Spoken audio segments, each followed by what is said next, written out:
is Benji, and today we are going to go over everything you need to know about kokedama. So we'll talk about what plants are suitable, how to make one, so we'll go through all of the steps and I'll show all of the materials, and then we'll also talk about how to take care of one, so lighting, watering, and fertilization, and then finally discuss how to display them. So there's multiple ways you can display a kokedama. Here is one example in a dish. Also, I'll be putting timestamps throughout this video for each category we're going over, so that way you can use it as reference when you eventually make your own. So I've been making kokedamas since 2019, and my methods for making them has changed over the years, and now I feel like I'm at this point where this is a very solid method, and I've had a lot of success with it. Do you see Winnie and Theo back there? Now they're both going on the plant pot. There's not one way to make a kokedama. There's a bunch of different materials and methods you can use. This is just what I like to do and what works in my environment. So let's quickly go over what a kokedama is. Kokedama originates from Japan, and kokedama means moss ball. So as you can see, this is a moss ball. So typically it will be live moss on the outside. Inside of the ball, there's some type of substrate. It could be soil, it could be moss, it could be akadama, which is what we are going to use. And then there is typically a plant growing out of it. So what plants can you use for kokedama? There are so many possibilities. I could not go over all of them. I'll put a list of plants that I've used or that I've seen work really well in kokedama in the description. Most tropical houseplants would work, so like a small ficus you can make into a kokedama. You could do pothos, you could do spider plants, you could do small dracaena, you could do snake plants. Some of my favorite plants to use for kokedama would have to be white star grass, so that's this grass that you see. Grows really well in this environment, and it sends off a lot of shoots that go on the side of the kokedama. And then I also really like to use flowering plants. So in here, this is a purple bellflower. So when spring comes next year, it's going to produce some really nice purple flowers. The prettiest kokedama that I see, they always have flowers on them. The white star grass also flowers, and it makes little white stars. And then this is a serissa foetida. It's commonly used as an indoor bonsai. Plants that can be used for indoor bonsai look really good in kokedama. So there's the serissa foetida. There's also ficus, like the tiger bark ficus, and some other ones are the Fukian tea tree. Any plant that works as an indoor bonsai would look really nice in a kokedama. So let's talk about mosses that work for kokedama. There are two mosses that I've had a lot of success with. So the first one is a sheet moss. I'm not sure of the specific species, but I believe this is within the Hypnum genus. And I'll link the specific moss that I used in the description. I got this one off of Etsy. And what I really like about this moss is that instead of growing as like a clumping moss, it spreads and it goes across the kokedama and it makes a really nice sphere. This moss feels very forgiving and it bounces back very easily. And also I keep these two kokedama in open air conditions in my house. The moss is able to stay green. I'll talk more about the care later, but yeah, if you want live moss in your house, this is the way to go.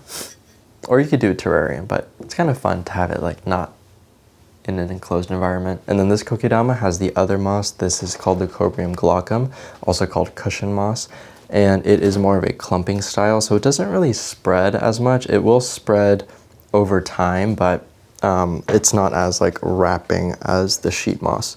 So I like this one too. It gives a different look, but I do find that the sheet moss grows a little bit better than the cushion moss. Today I'm going to make 3 different kokedamas. They'll all be more or less the same process, but this will give you a little bit of an idea of the different kinds of kokedamas and the different kinds of plants that you can make. Now let's go over the materials. You'll need a mesh net bag to hold the substrate, akadama, which is the substrate, and then string. I like to use green cotton string, but you can also use fishing line, and then live moss, and then dried sphagnum moss. This is kind of optional, and then slow release fertilizer pellets, which are also optional, and then scissors to cut the string and trim moss, and lastly, a plant. The first plant I'm going to use to make a kokedama is this nandina bamboo, also called heavenly bamboo. So the first step is to unpot the plant and then rinse off all of the soil off the roots. So we are going to do this outside. Let's do a little trip and go to the yard.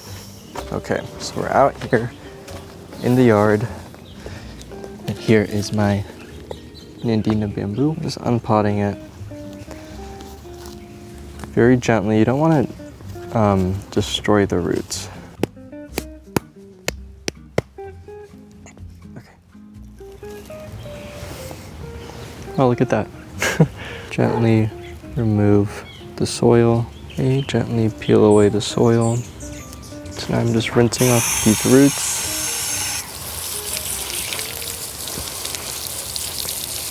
Let's just make sure that this would fit. And yes, it does. You don't have to get every little piece of soil off of the roots, you just want most of it off. I find that this helps prevent things like root rot. So first, you take your mesh bag. I found that this makes making the kokedama so much simpler, so much easier, and it allows for like a bag to hold your substrate, which in this case is akadama. This is used for bar soap. So you're supposed to put the bar soap in here, I think, and then it helps suds it up. But we're using it for kokedama. When you use this, you do have somewhat of a limited size kokedama you can make. So if you want to make a larger one, you can use pantyhose. It's very stretchy, and you can just fill in your substrate here and you can make it pretty large. So that's another option if you can't find the dish sudsing bag. But I'll put links to everything that I can in the description. But yeah, I plan to make a larger kokedama soon using this pantyhose. Okay, now let's bring you in closer and I'll show you how I do this. So the first step, take your bag and add in a little bit of akadama just on the bottom. Oh, by the way, this is akadama. It's a hardened clay and it works really well as a substrate for plants. It's most often used for bonsai. And this in a way is kind of like making a bonsai. Now that you have your bag with a little bit of akadama in it, now add some slow release fertilizer. You can use any slow release fertilizer as long as it has pretty balanced NPK ratios. This one that I use is from Osmocote. And so I like to use slow release fertilizer pellets because live moss doesn't like liquid fertilizer. So this makes it easier to fertilize your plant without having to worry about damaging the moss in the future. But really, these plants don't need that much fertilizer because they are staying pretty small. Okay, now you add in your plant. Be gentle with the roots if you can. Okay, so I'm gonna have it growing a little bit sideways because its stem is kind of strange. Okay, so situate your plant sort of where you want it and then start adding in the rest of the akadama.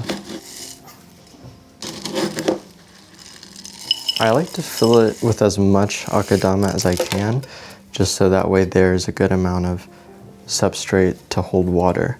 And what's really nice about akadama is that it can hold a lot of water, but it also is pretty free draining. So I've never gotten root rot using akadama before. What's really useful about these mesh bags is that they have this little string that you can tighten and then you can tie it off. I know it looks a little bit funky with this stick coming out, but that's just the way this thing is growing. I dug it up from my yard. So it doesn't have to be perfect, you just want it tied near the base or like the neck of the plant. So we're gonna go outside one more time because this is the step when you want to rinse out your akadama and get all the dust and the small particulates out of it. So you'll see like a bunch of dust and stuff, like brown water. Can you see it? Okay. Here is our plant ready to get mossed up. I started to add dried sphagnum moss around the outside before I add the live moss, and that's because live moss benefits from being able to attach itself to something, but I found that it's not able to attach itself to the mesh, and I believe it's because it is a synthetic material that's very slippery. So I have started to add sphagnum moss around it and then the live moss on top. Also, with the dried sphagnum moss, it allows the kokedama to size up a little bit because otherwise it is a little bit smaller than I would like. So at this step, you need to get your dried sphagnum moss and wet it a little bit, and then you need to get your string. So for this step, you put a little bit of sphagnum moss around the kokedama. And this doesn't have to be perfect because we're putting the live moss over it. Create an anchor point with the string. So I like to go underneath the moss ball and then go around it. And then you create a simple double knot. And also when you're doing this, you want to be pretty aggressive and make the string as tight as you can, because that is what keeps everything contained and it makes it look pretty nice. The purpose of the anchor point is to allow you to tightly wrap around the plant. Just get a little bit of moss on at a time, and then as you wrap around, you'll eventually start adding more and more moss to fill it in. So I like to do the sides first before I start doing the bottom. And a tip that I've learned is to go pretty close to the stem of the plant, because do you see all of this sphagnum moss that's coming out? You want that to be pushed down because it makes it look a lot neater. You could actually, if you want, just stop at the sphagnum moss step. You don't need to go and use live moss. I like to use live moss, but if you're going to add live moss, you don't need to worry about it not looking very clean because the live moss is just gonna cover it anyway. But this is where you want to generally make your ball shape. So as you're tightening it with the string, you can kind of like smush it and create the shape that you want. It doesn't have to be a ball. You can make it whatever shape you want, really. Some people find this pretty difficult, like moss is just falling everywhere, but you just kind of learn over time like how to position the kokedama while you're doing it. I've made a lot of kokedamas, so I have a decent amount of experience. So people always say I make it look easier than it is when he's just staring at me, or staring at the plant. I wonder if you can see here in the shot. Yeah, be very tight with this. That's a mistake. Oh, okay, not that tight because I just broke the string. So I'm actually done with tying it now actually, so it's fine that I broke the string. We have to tie off the loose string. I like to use tweezers. You don't need to use tweezers, but it makes it a lot easier. So just find some string that's on the kokedama to tuck the loose string into, and then you just do another double knot and then go under one more time. Okay, and then you trim off the excess string. If you wanted to, you could stop here. This is the step where I would trim off all of the excess that's coming out to clean it up, but I don't need to do that since I'm covering it with the live moss. But I mean, yeah, if I stopped here, it looks pretty nice. The moss I'm using for this plant is sheet moss. I have some sheet moss growing in this container. I'll leave a link to where I got it in the description. Something I didn't mention about the sheet moss is that it's a lot easier to use to make a kokedama because it comes in a sheet like this, so it makes it a lot easier to wrap around and then you just tie it off. With other mosses like the Leucobrium glaucum, they come in clumps. It's a little bit more difficult to keep the moss on while you're tying it, but with the sheet moss, it's super easy. So this is definitely more beginner friendly. Just start wrapping your moss around it like this. And then this is the same process that I did with the sphagnum moss. Now we have to make an anchor point. Like I said earlier, I like to go underneath and then tie it over the top. And then because the sheet moss keeps its shape pretty well, you don't need to tie it around as many times.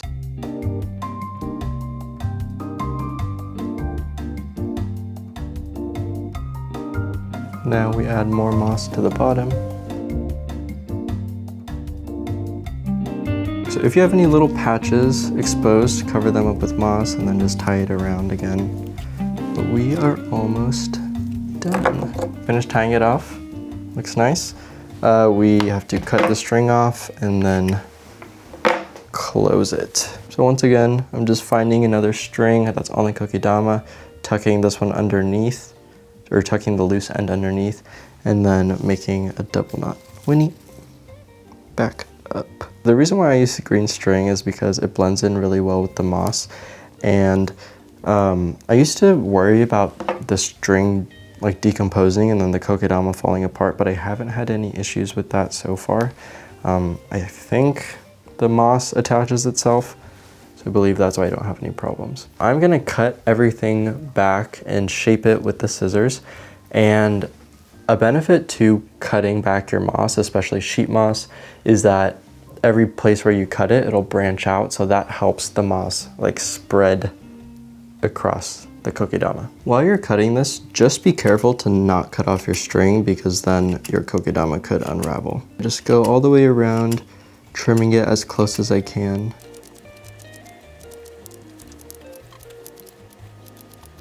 So it is going to look worse before it looks better. I feel like kokedamas really start to look good after about 1 to 2 months. I'm gonna rinse it off and then I'll put it on a dish and show you guys the finished product. Here is the finished kokedama. I placed it in a dish with a foot at the bottom. I'll go over more display options later in the video, but this is just my favorite way to show them off. The next kokedama I'm making is different. So we are using 2 plants in this one, and we are going to use Leucobrium glaucum, the cushion moss. Kind of a different method, similar, but some little techniques that are different. This plant is a white star grass. I just got it in the mail, so the longer leaves have kind of broken off, so I'll be cutting those off. And then this plant is called a balloon flower. I washed off the soil and I trimmed back some of these leaves from the white star grass that were really long and falling over. Yeah, this plant is gonna look a little bit messy for a while, but once all of the new leaves and the new growth comes in, it'll look really nice. So we have the bellflower, the white star grass.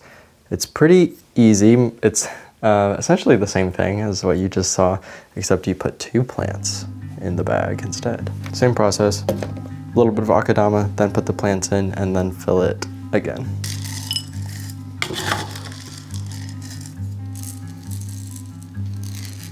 It's a little bit trickier with 2 plants just because you have to keep them from falling over and stuff. It's nice if you have some help, so someone can like hold the plant for you while you're putting in the akadama. Chris, do you want to help me? So I tied it off, cut off the excess string, and now I rinse it off outside. So now I'm gonna wrap it with the sphagnum moss, and then I'll stop once I get to the live moss and talk a little bit about how it differs. Here's a kokedama with just the sphagnum moss, and now we are going to add the cushion moss. So the reason why this is a little bit more difficult than the sheet moss is because it comes in these kinds of clumps. So when you're doing, oh wow, wait. This is way thicker than I expected. You have to like put one patch on and then wrap it around and then put another patch on. So it's just not as simple as the sheet moss, but it's also not too difficult either. I'm going to do an anchor point. This just makes it easier to start tying it right when the moss is on. Place the moss on like this. With this moss, I would actually recommend not being so tight with it. You just kind of want it to stay on the ball, but if you go too tight, you end up ruining the moss. This moss just feels a little bit more fragile than sheet moss. So it's kind of like putting a puzzle together. You know, you find pieces that fit in the spot.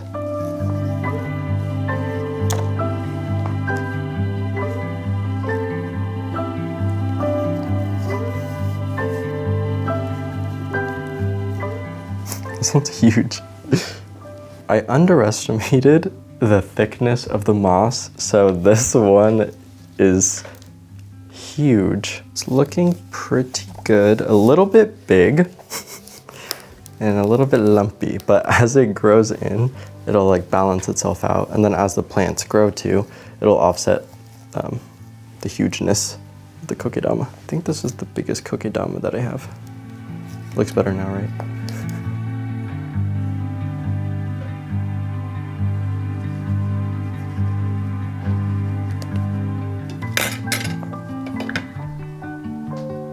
Here it is. It's a bit larger than I would typically make it, but I didn't account for the thickness of the cushion moss.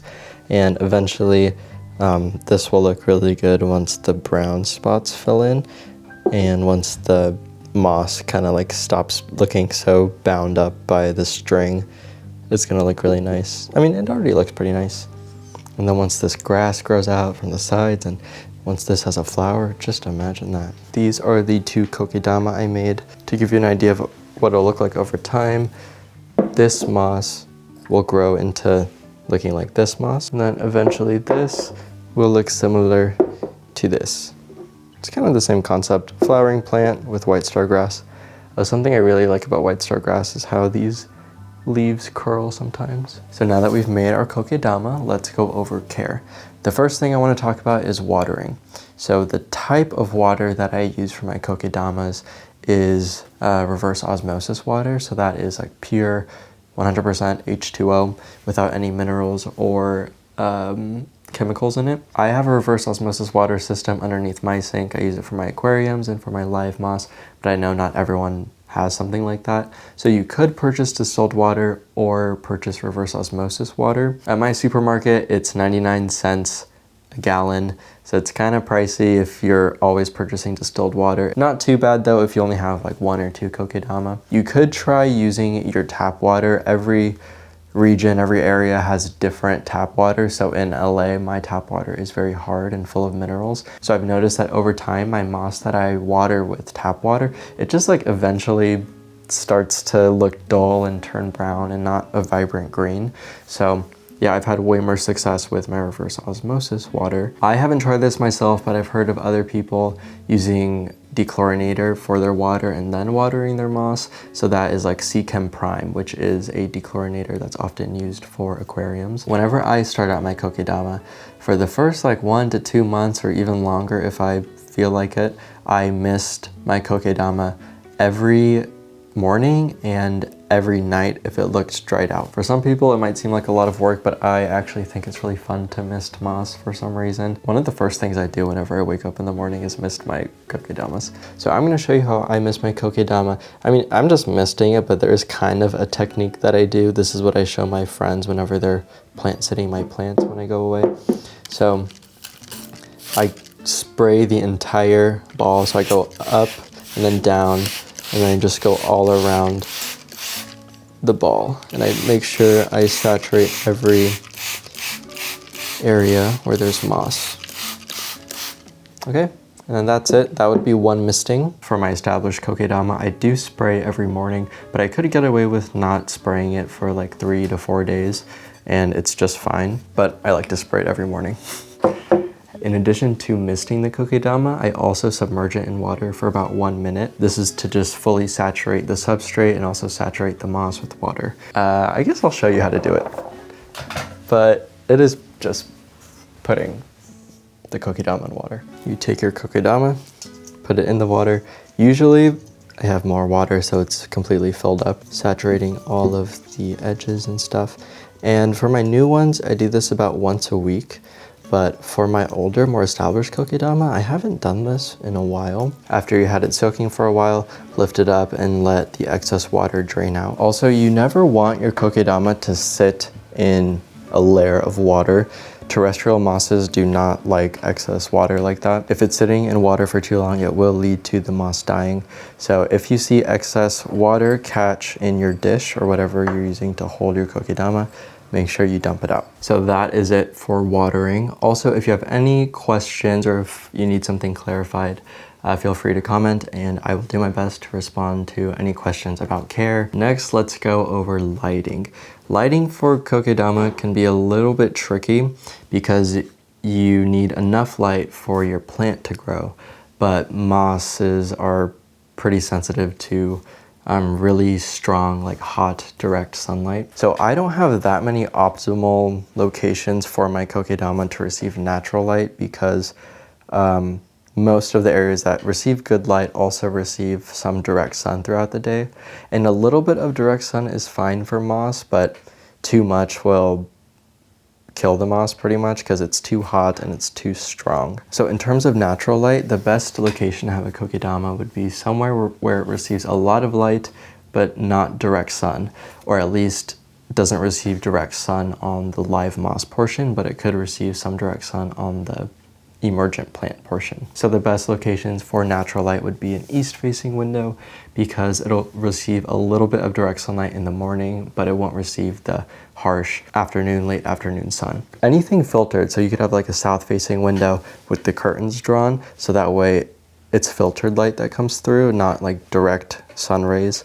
But my preferred method that works really well is to use a grow light. It's good because grow lights provide a lot of light for both the plant and the moss, but it's not hot and it doesn't damage the moss. So I've had these 2 Kokedama growing underneath grow lights ever since I created them, and they are currently underneath Soltech Grove lights. You don't need to use those lights, but they are really nice and they can attach underneath the shelves and they have a nice color temperature. I have a discount code, Benji15 for 15% off. They are a little bit pricey, but they're really nice. But you don't need to use those grow lights. You can use any grow lights for plants. I'll leave some links to some grow lights that I think would work well. They even have grow lights that are just light bulbs, so you can screw them into a lamp. You can put them into a desk lamp and then have it on your desk. See, that would be nice, right? Like a little desk lamp lighting this kokedama. So going on, now let's talk about fertilization. So you saw me put in slow release pellet fertilizer into the pouch that we used and then we filled with kokedama. I think that's the best method to fertilize your kokedama because mosses do not really like liquid fertilizer. So adding the pellets into the substrate I think is the best method. For liquid fertilizer, if you want to use it, make sure you just like really dilute it. But honestly, these plants in kokedama, they don't need that much fertilizer and nutrients because they are kept pretty small since they don't have that much space to grow out. I know that some people don't put any fertilizer in their kokedama, but I like to see my plants grow and look pretty vibrant, so yeah, I add fertilizer. Now let's talk about how to display your kokedama. There are so many ways you can do it. I personally love a dish with like a foot at the bottom. I just think it complements the shape of the kokedama and the proportions just look really good with like the height of the kokedama and then the roundness of the ball and then the openness of the dish and then how it tapers down. It just looks very nice to me. So that is my preferred method. Every time I use a dish like this, I add in little rocks at the bottom because it helps the kokedama from sitting in water. And you can add little fertilizer pellets to it and eventually it'll root down into the bottom. So you can thrift a bunch of different dishes. Like it could be kind of more bowl shaped or it could be like a little sauce dish. For example, there's this bowl that I got while I was in Vietnam. I got this at my grandparents' house. You could use this, or you could use like a little sauce dish too, or a plant saucer,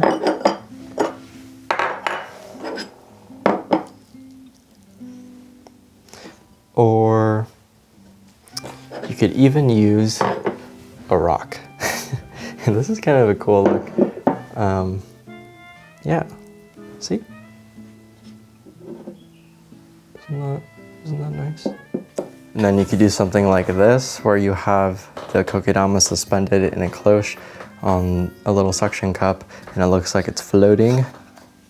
This kokedama I've had for 3 years now. It's very old. Really need to like make it look nicer. I used a different moss on it that isn't very suitable for kokedama. I used live sphagnum moss. So yeah, there's a ton of different ways to display your kokedama. Get creative with it. Endless possibilities. Okay, so that is it for this video. Let me know if you have any other questions, if I missed anything, if there's anything I wasn't clear on. And yeah, I hope you guys enjoyed this video. I'm happy to finally get this out. I've been wanting to make this kokedama video forever. And if you make a kokedama using the tutorial, please tag me on Instagram and post it so I can see it because I would love to see what you guys make. Thank you so much for watching and I will see you in the next video. Bye.